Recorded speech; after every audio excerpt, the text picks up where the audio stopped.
लहद में रोशनी के वास्ते सवाल लाया हूँ। मैं अपने दिल में रख के आयते कुरान लाया हूँ। खुदा महशर में पूछेगा कि तूने दुनिया से क्या लाया है, तो कह दूंगा तेरे महबूब पे ईमान लाया हूँ। हजरात, बहुत अच्छी मनक़बतें आपने इरशाद बनारसी से हुजूर इमाम मिल्लत की शान में समाअत किया। हकीकत भी यही है कि हुजूर इमाम मिल्लत की शान वो शान है जिसको देखने के बाद हम जैसे इंसान मकतबे तिफली की हैसियत से उनकी बारगाह में जानवे अदब तह कर करके उनके इल्म से रोशन फैज़याब इस्तिफादा हासिल करते हैं। अब बहुत तेजी के साथ वक्त की नज़ाकत को मद्देनजर रखते हुए जहाँ पे फूलों की नुमाइश होती है वहाँ पे गुलदानों को आवाज दी जाती है। जहाँ पे पत्थरों की नुमाइश होती है वहाँ संगे मरमर को आवाज दी जाती है। और जहाँ पे खुशबुओं की नुमाइश होती है वहाँ इत्र फरोशों को आवाज दी जाती है। ऐसे ही दोस्तों, जहाँ जलसे आबाद होते हैं वही हजरत इमाम मिल्लत पीर तरीकत हजरत सैयद असगर इमाम साहब की जात को दुनिया मौसूम करती है। वो जात, वो लहजा जो अहले हुनूद के नजर दामन में नजर आने वाले हैं। इनकी तकरीर सुन करके सब लोग ये दुआएं करते हैं कि अल्लाह ताला हम सबको हिदीनस सिरातल मुस्तकीम पे चलने की तौफीक अता फरमाए। हम लोग ऐसा इनकलाबी लहजा, ऐसा अदीब, ऐसा तहजीब, ऐसे माहिर दरसियात, ऐसे मुफ्ती जिनकी बारगाह में आने के बाद बेपनाह आला हजरत और सैयदना पाक की वो फैजान लेकर के अपने दर्स व तदरीस का काम अंजाम दे रहे हैं। आइए बहुत ही अदब एहतराम के साथ हम अपने शेख तरीकत सैयद असगर इमाम साहब की बारगाह में बहुत ही अदब एहतराम से ये दरखास्त करते हैं कि इन लोगों को अपने पैगामात से नवाजे। आइए हजरत का इस्तकबाल करें। नारे तकबीर! अरे हजरत, पूरे लोग अपने हाथों को लहरा करके नारों का जवाब दे। नारे तकबीर! नारे रिसालत! हुजूर इमामे मिल्लत! नारे तकबीर! फैजाने सैयदना पाक ताजदारे मदीना कॉन्फ्रेंस! खड़े हैं लोग तेरे दर के सामने जैसे प्यासे खड़े हो समंदर के सामने। ऐ वक्त ठहर जा, अब होगा मुकाबला कांटों का, खैर ला रहा हूं तेरे शर के सामने।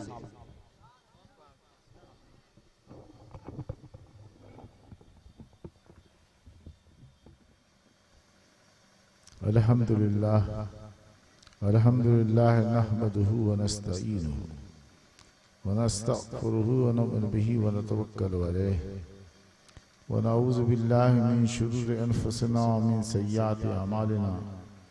मन यहदिल्लाहु फला मुदिल्ल लहु व मन युद्लिल फला हादिय लहु व नशहदु अन ला इलाहा इल्लल्लाह वहदहु ला शरीका लहु व नशहदु अन्ना मुहम्मदन अब्दुहु व रसूलुहु। अम्मा बाद फ़क़द क़ाल अल्लाहु तआला फ़िल क़ुरआनिल मजीद वल फ़ुरक़ानिल हमीद फ़अऊज़ु बिल्लाहि मिनश शैतानिर रजीम बिस्मिल्लाहिर रहमानिर रहीम व यरफ़उल्लाहु अल्लज़ीना आमनु मिनकुम वल्लज़ीना ऊतुल इल्मा दरजात। सदक़ल्लाहु मौलाना अज़ीम व बल्लगना रसूलुहुन नबील करीम व नहनु अला ज़ालिका लमिनश शाहिदीन व शाकिरीन वल्हम्दुलिल्लाहि रब्बिल आलमीन। दरूद पाक पढ़ लें। अल्लाहुम्मा सल्लि अला सय्यिदिना व मौलाना मुहम्मदिन मादनिल जूदे वल करम व आलिही व बारिक व सल्लिम सलातो व सलाम अलैका रसूलल्लाह।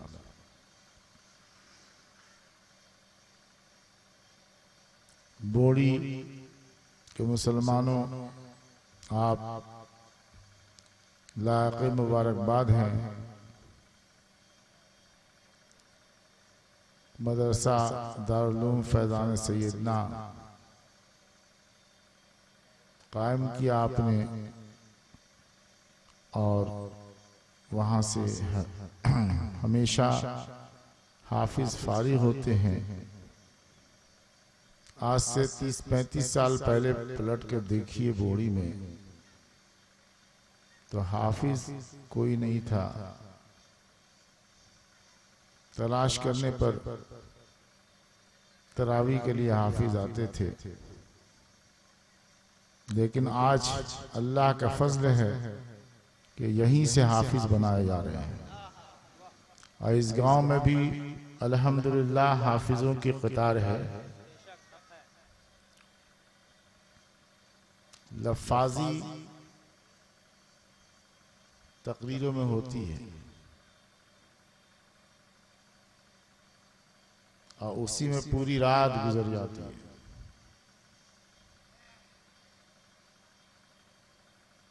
ये भी अलमिया है हमारी कौम का, जो सुनने सुनाने का वक्त है उस वक्त में सुनने सुनाने की कोई बात की ही नहीं जाती।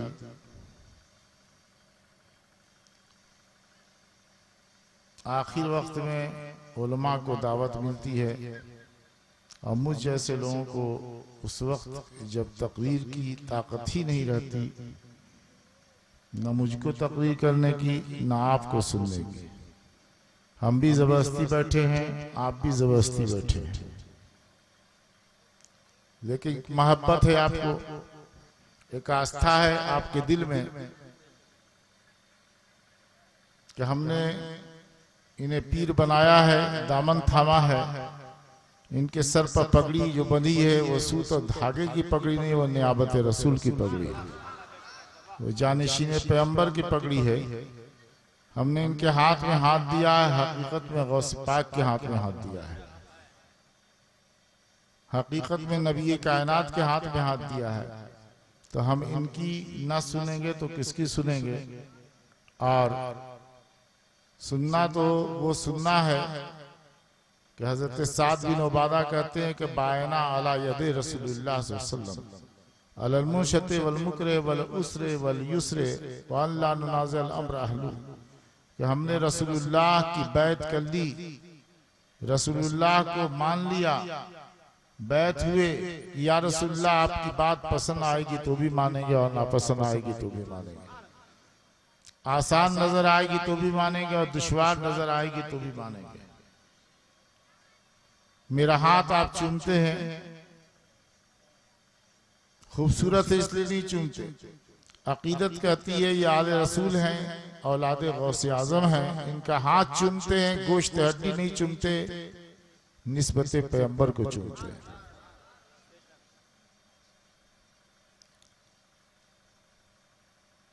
मेरे नबी सल्लल्लाहु अलैहि वसल्लम ने रात में कभी तकरीर नहीं की। आज मुझको 40 साल हदीस शरीफ पढ़ाते हुए होने जा रहे हैं। ये दिसंबर आएगा तो 40 साल हमारा मुकम्मल हो जाएगा पढ़ाते हुए। सन 78 में मैं हदीस शरीफ पढ़ाना शुरू किया और ये सन 17 है। मैं अपने इल्म की रोशनी में जो अल्लाह ने मुझे अता किया है, मेरे नबी सल्लल्लाहु अलैहि वसल्लम ने रात में कभी तकरीर नहीं की। मेरे आका खुतबा देते थे दिन ही में, वाज़ो नसीहत करते थे दिन में, और रात तो नबी पाक सल्लल्लाहु अलैहि वसल्लम की इबादत के लिए थी या सोने के लिए थी। खुद कुरान फरमाता है सूरह मुज़म्मिल में, इन्ना रब्बका यालमु अन्नका तक़ूमु अदना मिन सुलुसैल लैल। ऐ नबी, आपका रब खूब जानता है कि आप रात के 2 हिस्से खुदा की इबादत करते हो। ये कुरान की बोली है, जिसका इनकार करने वाला मुसलमान हो ही नहीं सकता। आपका रब फरमाता है इन्ना रब्बका यालमु अन्नका तक़ूमु अदना मिन सुलुसैल लैल, बेशक आपका रब खूब जानता है कि ऐ नबी आप रात के 2 हिस्से, 2/3 हिस्से खुदा की इबादत करते हो। ए मौलाना बैठिए बैठिए बैठिए, आप लोगों ने स्कूल में पढ़ा है, स्कूल में मैं कुरान सुना रहा हूं, मैं वहां लफाजी हो रही थी तो सुभान अल्लाह, और कुरान के लिए गर्दन चली जाए, गर्दन कट जाए, खून के फव्वारे उबल जाए, मुसलमान जान दे देता है लेकिन कुरान की शान नहीं जाने देता है। मैं कुरान सुना रहा हूँ, नबी की सीरत सुना रहा हूँ, वो सभी की सीरत जो कुरान ने बयान की कि आपके रब ने कहा नबी के बारे में सूरह मुज़म्मिल में, ये मेरे जेब में है सूरह मुज़म्मिल, और मेरे जेब में बुखारी शरीफ भी पूरी है, इंटरनेट का जमाना है।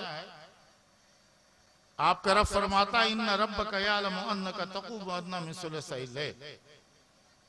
ऐ नबी, आपका रब खूब जानता है कि आप रात के 2/3 हिस्से खुदा की इबादत करते हो। 12 घंटे की रात हुई, 6 बजे सूरज डूबा और 6 बजे सूरज निकला। 6 बजे सूरज डूबा और 6 बजे सूरज निकला। 12 घंटे की रात हुई, उसका 1/3 4 घंटा, 4 दूनी 8 और 4 3 12। कुरान में रब ने फरमाया क्या है नबी, आप रात के 2/3 से यानी 4 दूनी 8 12 घंटे की रात है, तो 8 घंटा है नबी तुम खुदा की इबादत करते हो। तो मेरे नबी रात में खुदा की इबादत करते थे या सोते थे? कभी रात में तकरीर नहीं की। अब रात में तकरीर करने का रिवाज हुआ हिंदुस्तान, पाकिस्तान और बांग्लादेश, बस इन्हीं 3 मुल्कों में है।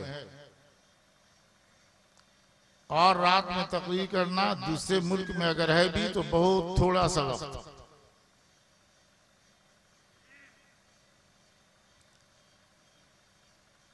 स्कूलों में आपने पढ़ा है ना? स्कूलों में पढ़ा है ना?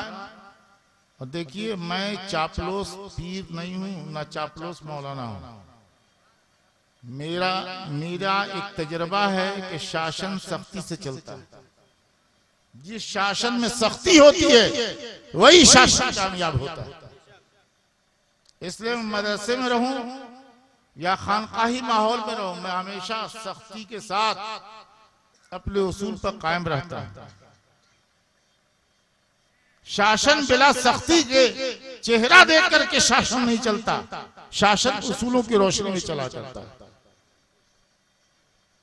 स्कूलों में आप पढ़ते हैं, स्कूलों में हिसाब पढ़ते नहीं हिसाब।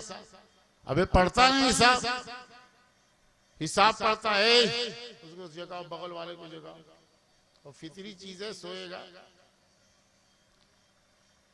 आप लोग हिसाब पढ़ते हैं, भूगोल पढ़ते हैं, विज्ञान पढ़ते हैं, इतिहास पढ़ते हैं। पढ़ने वाला छात्र, शागिर्द, पढ़ाने वाला उस्ताद कहलाता है। इतिहास पढ़े तो शागिर्द, इतिहास पढ़ाए तो उस्ताद, विज्ञान पढ़े तो शागिर्द, विज्ञान पढ़ाए तो उस्ताद। तो जब विज्ञान पढ़ाने वाला उस्ताद होता है, गणित पढ़ाने वाला उस्ताद होता है, भूगोल पढ़ाने वाला उस्ताद होता है, तो जो कुरान पढ़ाए, दीन की बात बताए, जन्नत की राह दिखाए, वो भी उस्ताद। तो मैं आप सबका उस्ताद और आप सब मेरे शागिर्द। जब आप पढ़ ही रहे हैं सुबह में भोर के वक्त, जबकि भोर के वक्त कहीं क्लास नहीं लगती है, मैं उस्ताद हुआ, आप सब मेरे शागिर्द। तो ये बताइए कि कभी भी आपने क्लास में, जबकि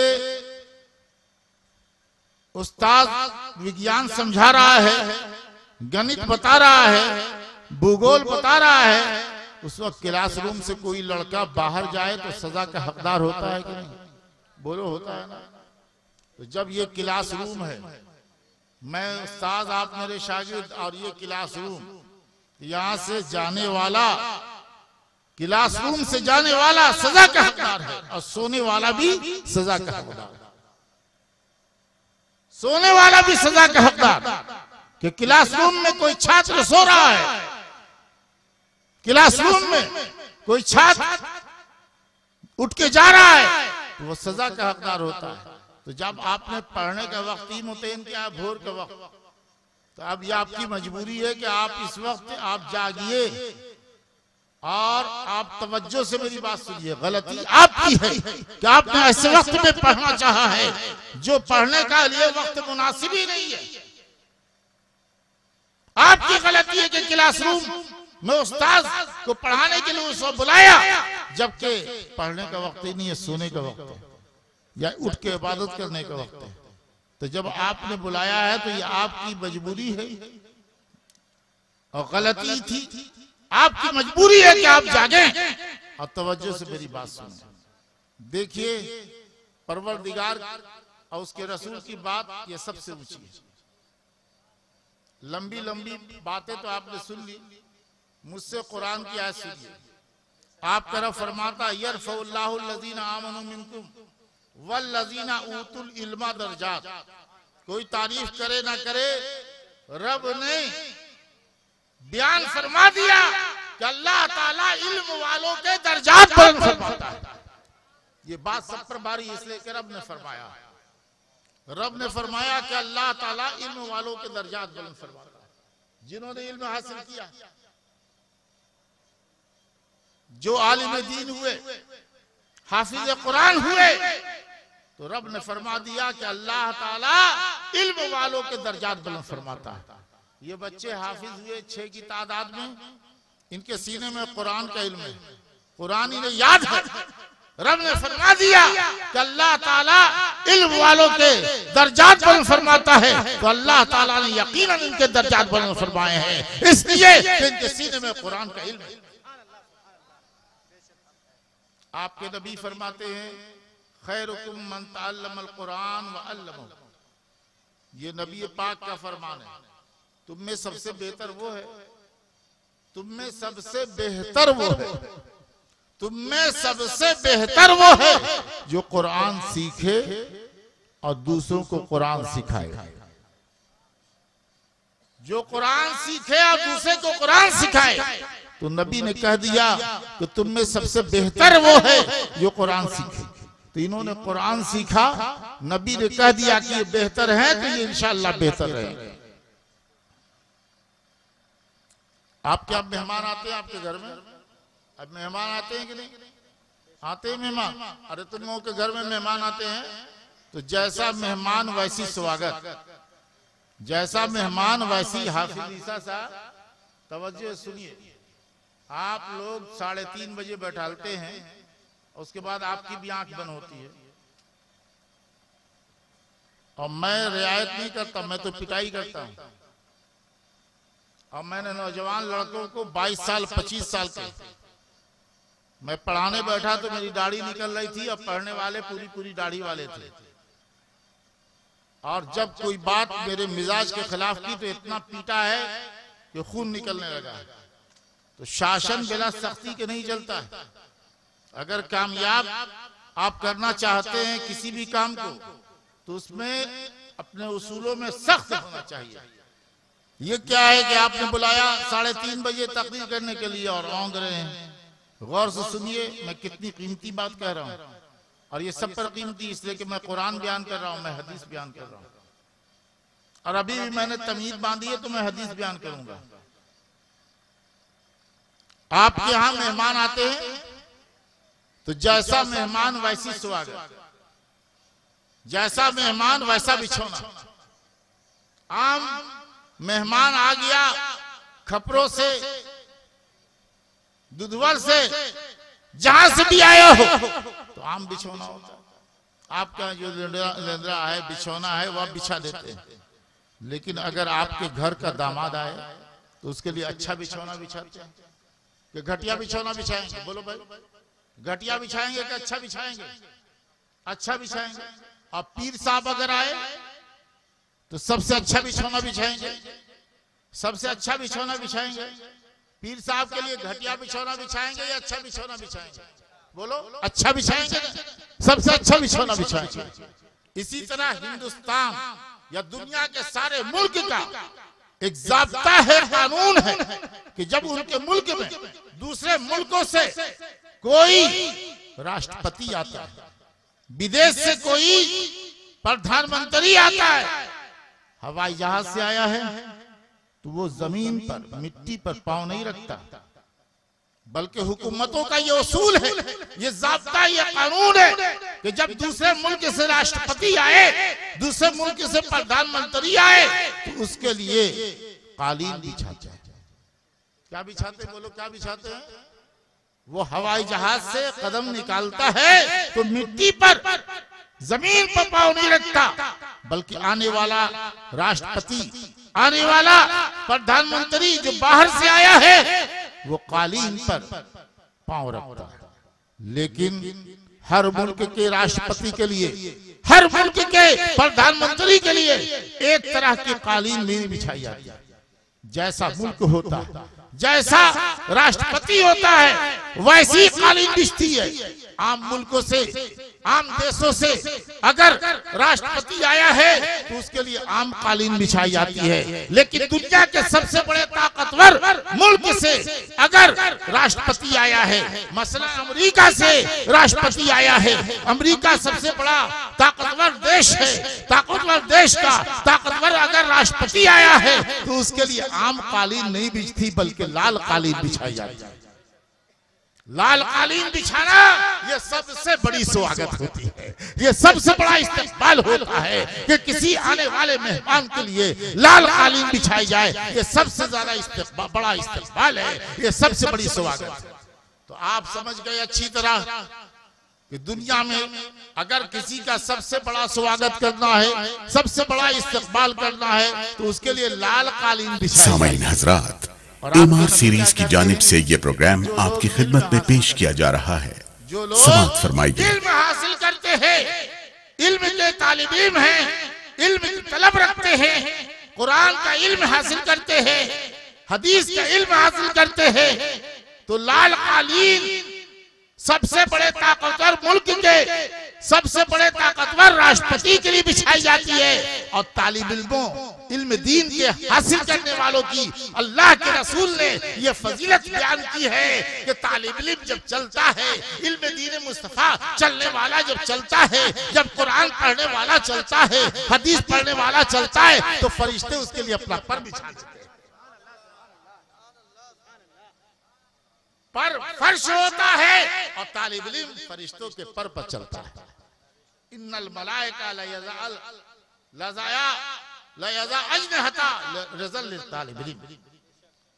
फरिश्ते अपने परों को तालिब इल्म की खुशनुदी के लिए बिछा देते हैं।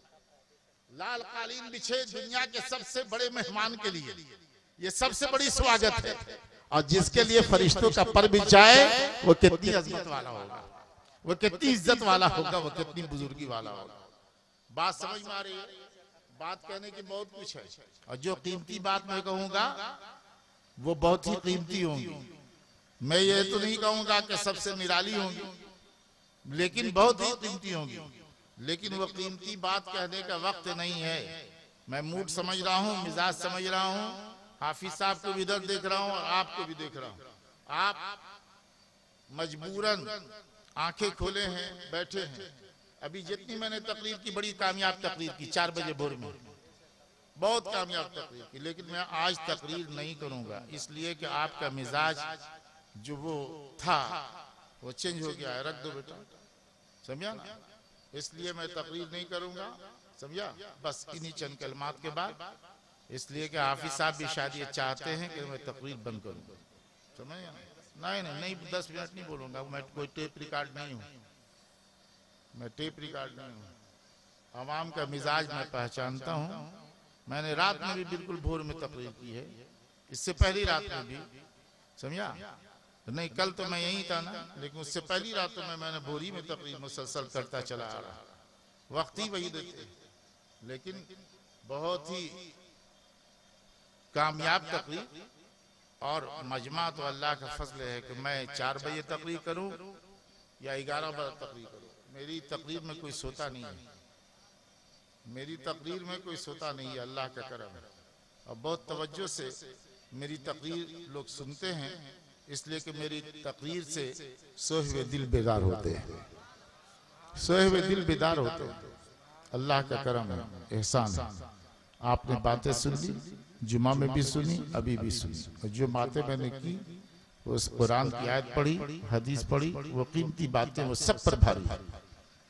मदरसा फैजान सैयदना,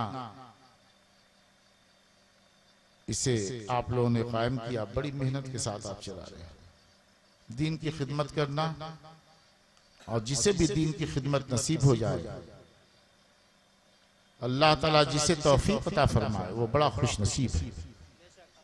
वो बड़ा खुश नसीब है कि अल्लाह ताला ने उसे अपने दीन के दिया जलाने की तौफीक अता फरमाए, दीन के चमन शादाब करने की तौफीक अता फरमाए। और नेकी कभी जाया नहीं देती। मैंने दोपहर में भी आपको समझाया।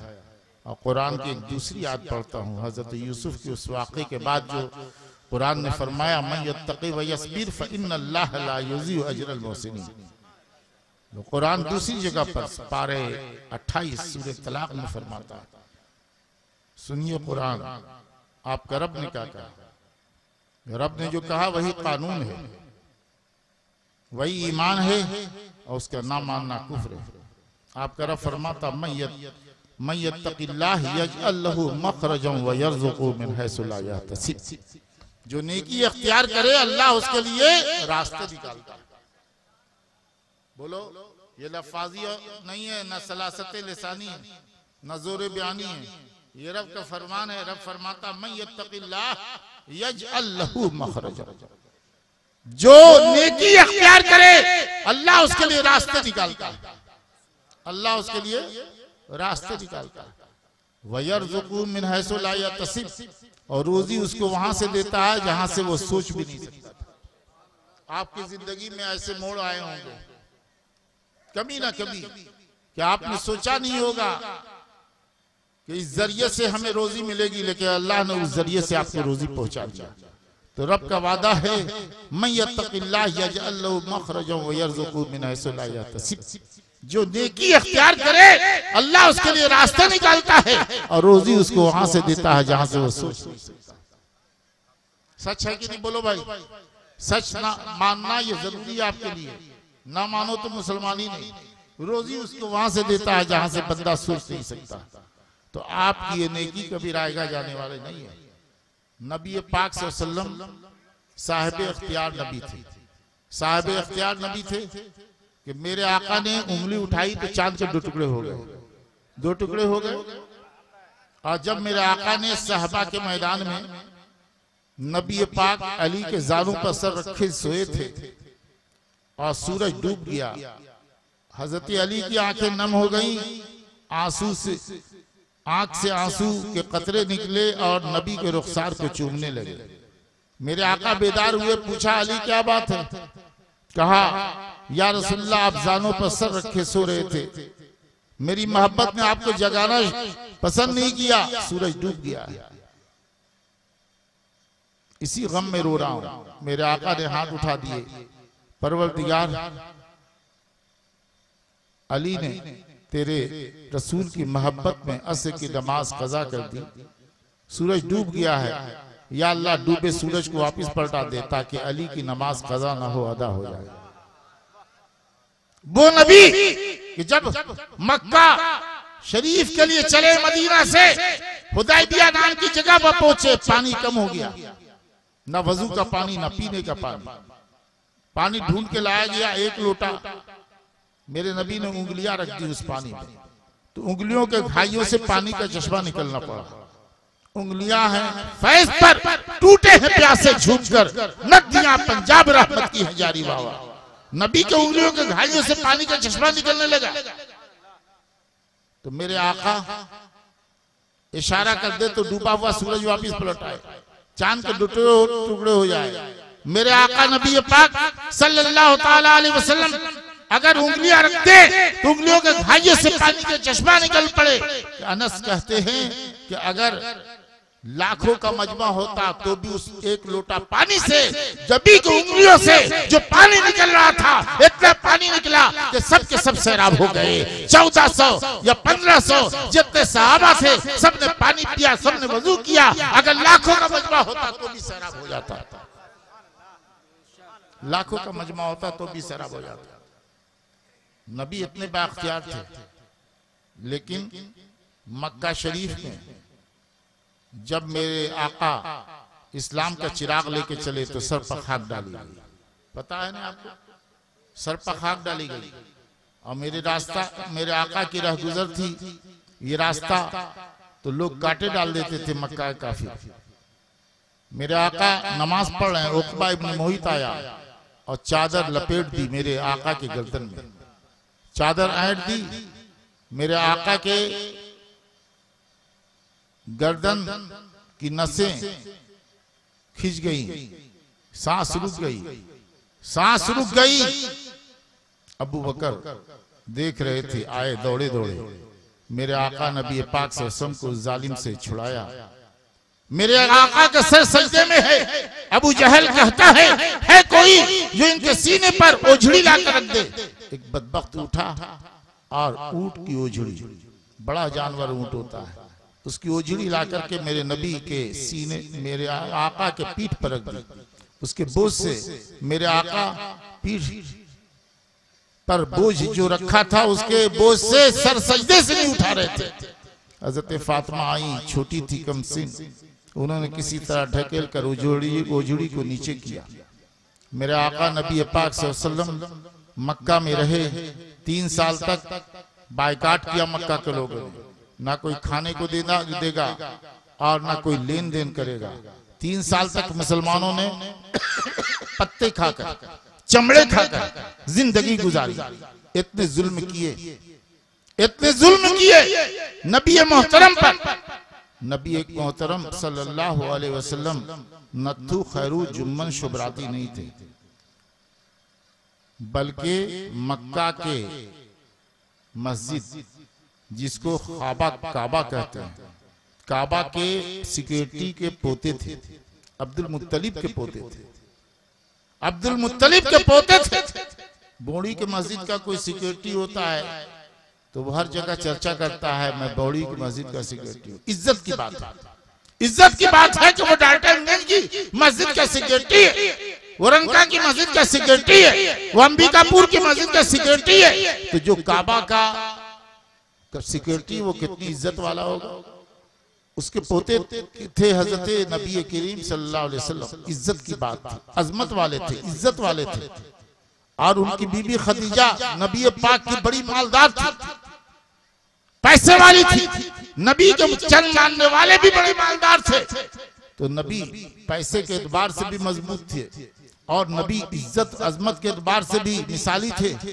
नबी पाक सल्लल्लाहु अलैहि वसल्लम के सर पर खाक डाली गई, रास्ते में कांटे बिछाए गए, गर्दन पर ओझी रखी गई, गले में फंदा फंसाया गया। नबी मजबूर नहीं थे।